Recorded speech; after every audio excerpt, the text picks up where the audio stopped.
अस्सलाम वालेकुम दोस्तों।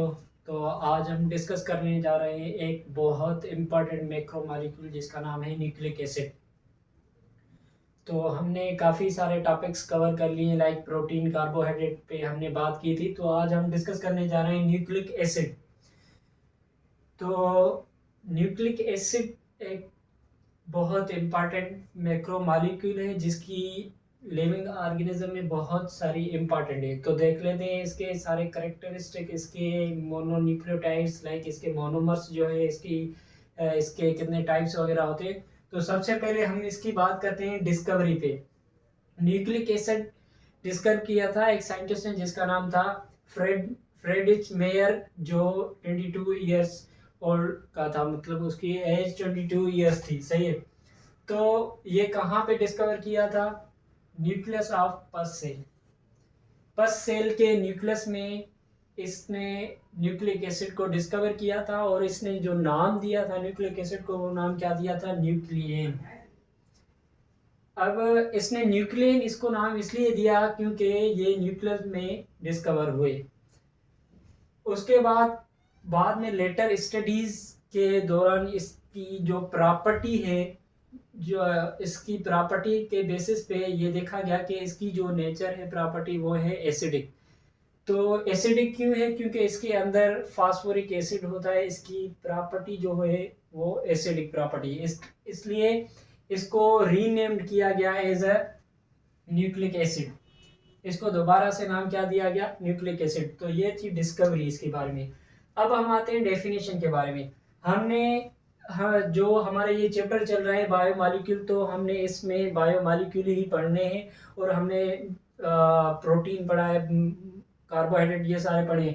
तो सबसे पहला बेसिक पॉइंट ये क्या होना चाहिए इसके बारे में कि these are the biomolecules, these are the macromolecules, these are the polymer. अच्छा, nucleic acid is a polymer और मैक्रोमॉलिक्यूल कंपोज्ड ऑफ न्यूक्लियोटाइड्स।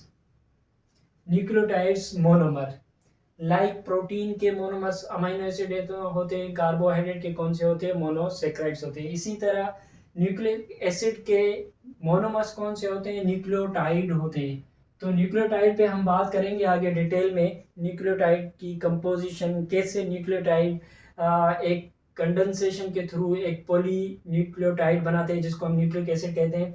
अच्छा, और ये जो न्यूक्लिक एसिड है ये प्रेजेंट होती है ऑल ऑर्गेनिज्म में, फ्रॉम वायरस टू ह्यूमंस, मतलब एवरी ऑर्गेनिज्म में ये न्यूक्लिक एसिड पाई जाती है।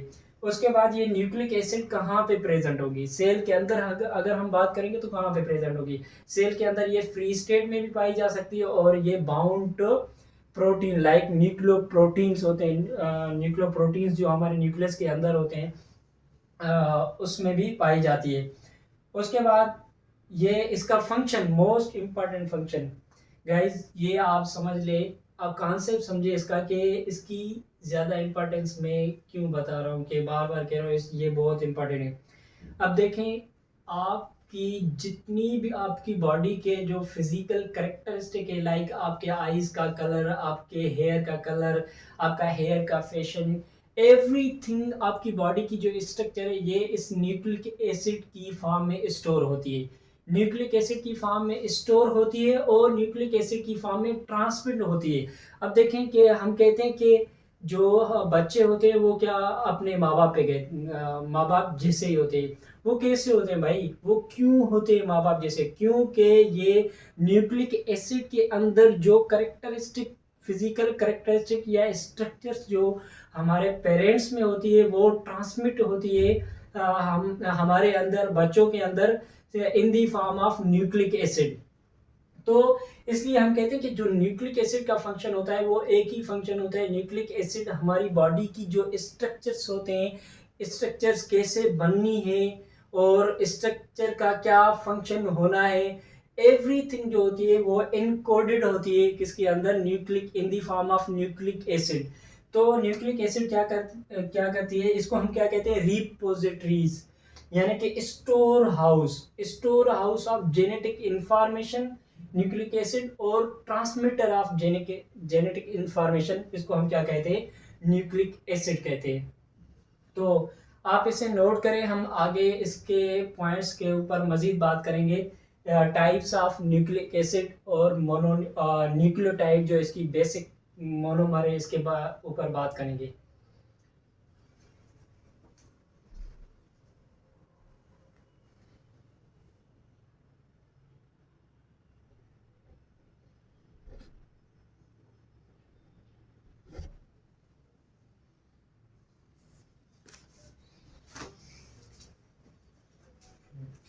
अच्छा, तो गाइस अब हम डिस्कस करने जा रहे हैं न्यूक्लिक एसिड के type. Mainly there are two types of nucleic acid, एक है डीऑक्सी न्यूक्लिक एसिड, एक है राइबो न्यूक्लिक एसिड। अब देखें, मैंने आपको बताया कि जो न्यूक्लिक एसिड के मोनोमर्स होते हैं वो कौन से होते हैं, न्यूक्लियोटाइड्स होते हैं। अब न्यूक्लियोटाइड की जो अगर हम स्ट्रक्चर की बात करें तो न्यूक्लियोटाइड के मेन 3 कंपोनेंट्स होते हैं। न्यूक्लियोटाइड के अंदर पेंटोज शुगर होगा, न्यूक्लियोटाइड के अंदर नाइट्रोजन बेस होगा और न्यूक्लियोटाइड के अंदर क्या होगा, फास्फोरिक एसिड होगा। अब जो पेंटोज शुगर है वो न्यूक्लियोटाइड के अंदर डिफरेंट होगी, फास्फोरिक एसिड सेम होगा और जो नाइट्रोजन बेस है वो भी डिफरेंट होगा। जो पेंटोज शुगर है वो पेंटोज शुगर राइबोज भी हो सकती है और डीऑक्सी राइबोज भी हो सकती है। हमने डिस्कस किया था कार्बोहाइड्रेट में मोनोसेक्राइड किया, अगर हमने बात की थी तो टेट्रोजेज होते हैं, ट्रायोजेज होते हैं और पेंटोजेज होते हैं। पेंटोज में हमने बात किया क्या की थी, राइबोज शुगर भी होती है, डीऑक्सी राइबोज शुगर होती है। तो जो according on the basis of pentose sugar the nucleic acid is of two types, तो डीऑक्सी राइबोन्यूक्लिक एसिड और oxy ribo oxy nucleic acid. अब वो न्यूक्लिक एसिड जिसके अंदर जो न्यूक्लियोटाइड्स होंगे उन न्यूक्लियोटाइड में जो शुगर होगी वो डीऑक्सी राइबो शुगर होगी, उसको हम क्या कहेंगे, डीऑक्सी राइबो न्यूक्लिक एसिड। वो न्यूक्लिक एसिड जिसके अंदर जो न्यूक्लियोटाइड्स होंगे उन न्यूक्लियोटाइड्स के अंदर क्या होगा, जो पेंटोज शुगर होगी वो राइबोज शुगर होगी, उसको हम क्या कहेंगे, राइबो न्यूक्लिक एसिड। अच्छा, इसको हम क्या कहते हैं शॉर्ट फॉर्म में डीएनए, और इसको क्या कहते हैं आरएनए, राइबो न्यूक्लिक एसिड। सही हो गया। अब पेंटोज शुगर का फार्मूला क्या है, C5H10O5, होना तो यही चाहिए, मगर क्या होता है जो डी राइबोज शुगर होती है उसमें ऑक्सीजन 4 होते हैं, जो राइबोज शुगर होती है उसमें ऑक्सीजन कितने होते हैं, 5 होते हैं। अब इसके जो न्यूक्लियोटाइड्स होंगे, न्यूक्लिक एसिड राइबोज इसके राइबो न्यूक्लिक एसिड के जो न्यूक्लियोटाइड्स होंगे उनमें जो नाइट्रोजन बेसिस होंगे वो कौन से होंगे, एडिनाइन, गावानिन, थायामीन, साइटोसिन। और ये डबल स्टैंडर्ड होता है, डीएनए ऑलवेज डबल स्टैंडर्ड होता है। एक्सेप्शन है एक है कि some categories of virus are present with single standard DNA, वो हम वायरस वाले चैप्टर में देखेंगे। मगर आप इतना याद रखेंगे डीएनए ऑलवेज, एवरी ऑर्गेनिज्म में आप जिस भी ऑर्गेनिज्म की बात करो तो डीएनए हमेशा डबल स्टैंडर्ड फॉर्म में पाया जाता है। उसके बाद डीएनए का एक ही टाइप होता है, डीएनए एक ही टाइप का होता है बस।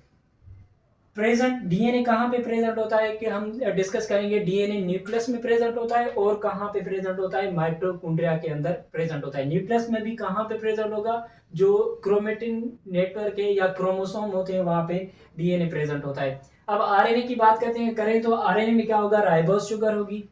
उसके बाद जो नाइट्रोजन बेसेस होंगे, एडिनाइन भी वहां पे होगा, गावानिन होगा, थायामीन होगा, और साइटोसिन रिप्लेस हो जाएगा किसके साथ, यूरासिल के साथ। यानी कि डीएनए और आरएनए में जो डिफरेंस पॉइंट अगर हम बात करें तो एक क्या होगा, शुगर का, तो वहां पे क्या होगा, डीएनए में डीऑक्सीराइबोज शुगर, आरएनए में क्या क्या होगा, राइबोज शुगर। अगर नाइट्रोजन बेस की बात करें तो 3 नाइट्रोजन बेस क्या होते हैं, कॉमन होते हैं डीएनए और आरएनए में। कौन से, एडिनाइन, गावानिन, थायमिन, ये कॉमन होते हैं।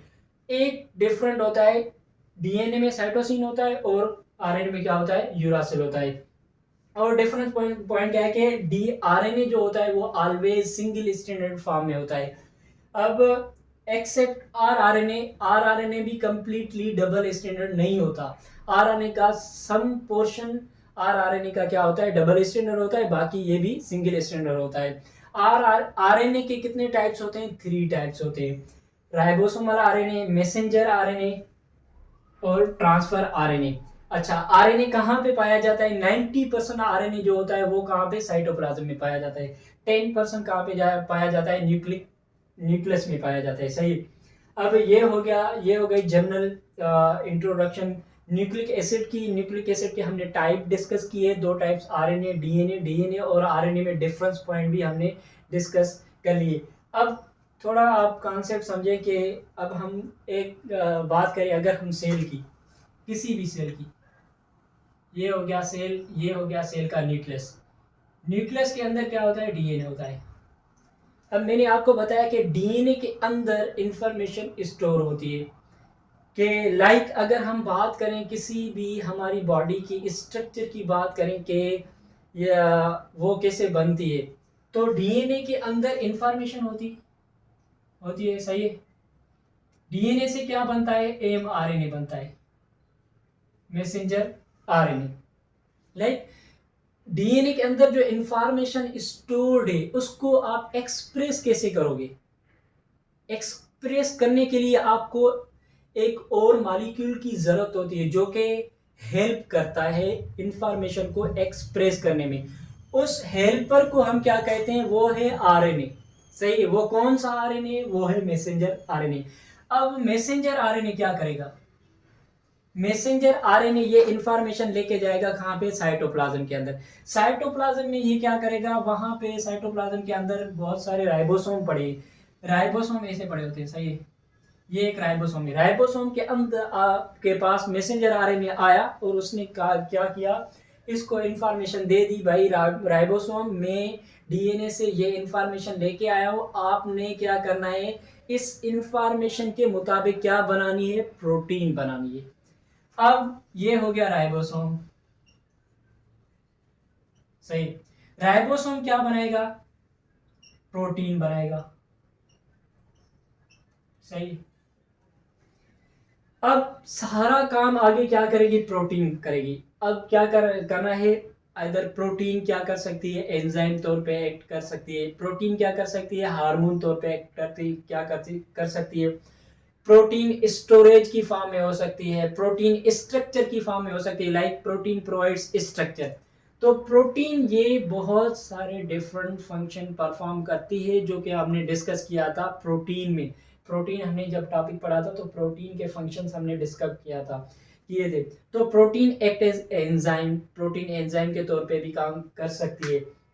अब देखें आप, सिंपल कॉन्सेप्ट है, ये सीक्वेंस आप जनरल याद रखें क्योंकि ये बहुत आपके आगे बहुत काम आएगी जब हम डीएनए की क्या करेंगे, डीएनए की ट्रांसक्रिप्शन और ट्रांसलेशन जब हम डीएनए की पढ़ेंगे तो वहां पे हम डिस्कस करेंगे। अब देखें ना, अब क्या कहते हैं, सपोज करें आप एक कंप्यूटर है, कंप्यूटर में इंफॉर्मेशन मौजूद होती है, डेटा मौजूद होती है, वो डेटा इंग्लिश लैंग्वेज में, सही, वहां पे टाइपिंग मतलब किसी ने लिखी हुई है इंफॉर्मेशन, वो मौजूद है। अब इस इंफॉर्मेशन को आप क्या करते हो, फोटो कॉपी करते हो, उस फोटो कॉपी यानी कॉपी को आप क्या करते हो, ट्रांसक्रिप्ट करते हो, कंप्यूटर से क्या करते हो, ट्रांसक्रिप्ट करते हो। अब ये ट्रांसक्रिप्टेड इंफॉर्मेशन जो है, अब आप लेके गए कहीं पे भी, इस मतलब गांव में आप चले गए या ऐसी जगह पे चले गए जहां पे जो लोग रहते हैं वहां पे उसको क्या इंग्लिश लैंग्वेज नहीं आती, तो आपको क्या करना पड़ेगा, लोगों को वो ट्रांसक्रिप्टेड इंफॉर्मेशन समझाने के लिए, उनको बताने के लिए कि भाई इसमें क्या लिखा है, आपको किसकी जरूरत होगी, एक ट्रांसलेटर की जरूरत होगी। वो ट्रांसलेटर कौन होगा भाई, वो ट्रांसलेटर किसी भी बंदे को आप चुनेंगे ना, किसी भी बंदे को चुनेंगे तो क्या होगा, वो बंदा क्या करेगा, उस इंफॉर्मेशन को ट्रांसलेट करेगा। इंफॉर्मेशन को जब ट्रांसलेट करेगा कि तो लोगों तक वो इंफॉर्मेशन पहुंचेगी, जो इंफॉर्मेशन जिस काम के मुताबिक वो इंफॉर्मेशन होगी लोग भी वही करेंगे। जो लोग जो उस इंफॉर्मेशन मुताबिक काम करेंगे वो क्या होगा, लाइक प्रोटीन, जैसे प्रोटीन बनेगी और प्रोटीन डिफरेंट फंक्शंस परफॉर्म करेगी। सही, ये है जनरल इसकी इंट्रोडक्शन। तो नेक्स्ट वीडियो में हम डिस्कस करेंगे न्यूक्लियोटाइड को डिटेल में कि न्यूक्लियोटाइड एक्चुअली में होता क्या है, न्यूक्लियोटाइड के टाइप पढ़ेंगे और उसके बाद हम डिस्कस करेंगे कि न्यूक्लियोटाइड किससे कंडेंस होके एक मोनोन्यूक्लियोटाइड कन्वर्ट होता है किसमें, पॉलीन्यूक्लियोटाइड्स में, लाइक डीएनए और आरएनए में। थैंक यू, अल्लाह हाफिज, मिलते हैं नेक्स्ट वीडियो में।